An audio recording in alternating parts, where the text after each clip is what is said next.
Hey guys, welcome back to our channel. இது நம்ம Prabha vlog.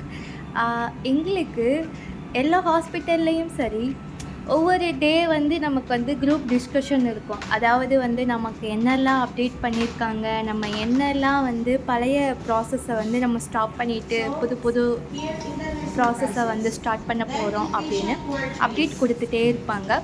நம்மளோட ஹெட்னஸஸ்க்கு வந்து அது ஒரு வேலை. எங்களுக்கு அதே மாதிரி வந்து திங்கக்கிழமை அப்படின்னா எல்லாருக்கும் மண்டேனா மண்டை உடையிற நாள் தான்.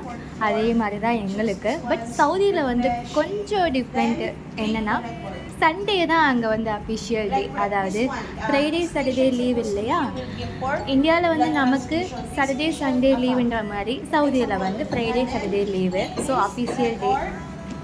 அஃபிஷியல் டேனால் சண்டே தான். ஸோ சண்டே தான் நமக்கு வந்து ப்ரெஷர் ரொம்ப இருக்கும். அதாவது என்ன வேலையாக இருந்தாலும் சரி, சண்டே வந்து நமக்கு கொஞ்சம் ஹரிபரியாகவே இருப்போம்.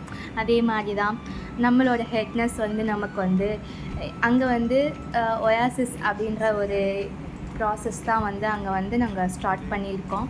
அப்படின்னா வீக்லி இல்லை டே பை டே எந்த ப்ராசஸ்லாம் நம்ம வந்து ஸ்டார்ட் பண்ணணும், இதெல்லாம் வந்து டிஸ்கனெக்ட் பண்ணணும் அப்படின்றத வந்து நமக்கு வந்து ஒவ்வொரு டைம் வந்து அப்டேட் கொடுத்துட்டே இருப்பாங்க. அதே மாதிரி தான் எங்களுக்கும். அதை வந்து அப்டேட் கொடுக்கறது மட்டும் இல்லாமல் அதை ஒவ்வொரு ஸ்டாப்பும் வந்து எப்படியெல்லாம் அதை வந்து கரெக்டான முறையில் ப்ராசஸ் பண்ணுறாங்களா அப்படின்றதையும் வாட்ச் பண்ணுறது வந்து ஹெட்னஸ் ஸ்டாஃப்னஸோட ஒவ்வொரு வேலை. அதாவது ஒவ்வொரு டியூட்டிக்கும் வர ஹெட்னஸ்க்கு வந்து அவங்க ஹேண்டில் கொடுத்துட்டு போவாங்க. அதாவது இவங்கெல்லாம் வந்து கரெக்டாக ப்ராசஸ் பண்ணி முடிக்கிறாங்களா அப்படின்றதையும் அங்கே வந்து வாட்ச் பண்ணுவாங்க. இருக்கிற பெரிய ப்ரெஷரு அதுதான். ஏன்னா நம்ம ஒரு இடத்துல வந்து மிஸ்டேக் பண்ண ஆரம்பிச்சிட்டோன்னா அதை வந்து கரெக்டாக வந்து நோட் பண்ணி தட்டி தூக்கிட்டோம்ல, அந்த மாதிரி தொட்டான் தூக்கிட்டேன் அந்த மாதிரி தூக்கிடுவாங்க. தூக்கி நம்மளை மட்டும் ரவுண்ட் பண்ணி கார்னர் பண்ணி, நீ இந்த இடத்துல இதை பண்ணின, பட் இந்த இடத்துல வந்து நீ இந்த ப்ராசஸ் தானே பண்ணியிருக்கணும், நீ ஏன் இதை பண்ணின அப்படின்னு கிராஸ் கொஸ்டின் தான் கேட்பாங்க. அது தமிழில் கேட்டால் கூட பரவாயில்லைங்க, இங்கிலீஷில் அரபிலெலாம் வச்சு கிளின்னு கிழிப்பாங்க. எல்லாமே வேலை செய்கிற இடத்துல இதெல்லாம் சகஜம் தானே அப்படின்னு மனசை விட்றா கைப்பில்லை அப்படின்னு போனாலும் ஒரு இடத்துல நம்ம ரொம்ப வந்து அவமானப்பட்டு நிற்போம். அது வந்து எல்லாருக்கும் பழகின விஷயம் தானே. எல்லோரும் வேலை பார்க்குற இடத்துல திட்டு வாங்காமல் வேலை பார்க்க முடியுமா அப்படின்ற மாதிரி தட்டி விட்டுட்டு போய்கிட்டே இருக்கணும். டெய்லி இப்படி தான் போகுது.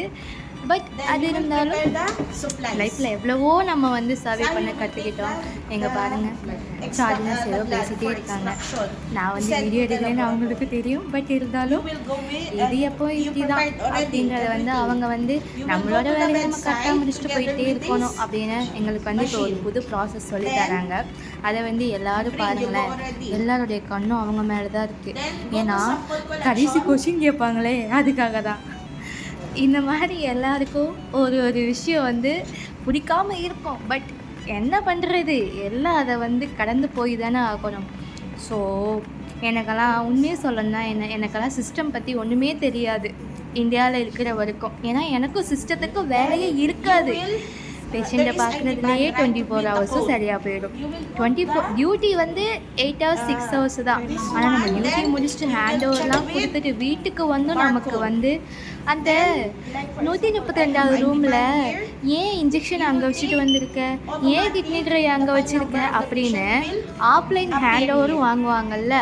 அதுதான் நர்ஸுங்களுக்கெல்லாம் பெரிய டாஸ்க்கு. அந்த மாதிரி எல்லாருக்கும் ஒரு பேட் எக்ஸ்பீரியன்ஸ் இருக்கும். அதே மாதிரி தான் எனக்கு இந்தியாவில் ஒர்க் பண்ணப்போ எனக்கு வந்து சிஸ்டம் நாலேஜ் ஒன்றுமே இல்லை, தத்தியாக இருந்தேன். ஆனால் எப்போ நம்ம வந்து கல்ஃப் கண்ட்ரி மட்டும் கிடையாது, எப்போ நம்ம கண்ட்ரியை விட்டுட்டு அதர் கண்ட்ரீஸ்க்கு நம்ம ஒர்க்குக்காக போக போகிறோமோ நம்மளுடைய நாலேஜை வந்து நம்ம கெயின் பண்ணிகிட்டே இருப்போம். அதாவது இங்கிலீஷாக இருந்தால் பேசக்கூடிய மொழியாக இருந்தாலும் சரி, இல்லை சாப்பிட்ற சாப்பாடாக இருந்தாலும் சரி, எல்லாத்தையும் நம்ம வந்து அப்படி சேஞ்ச் பண்ணி போய்கிட்டே இருக்கணும்.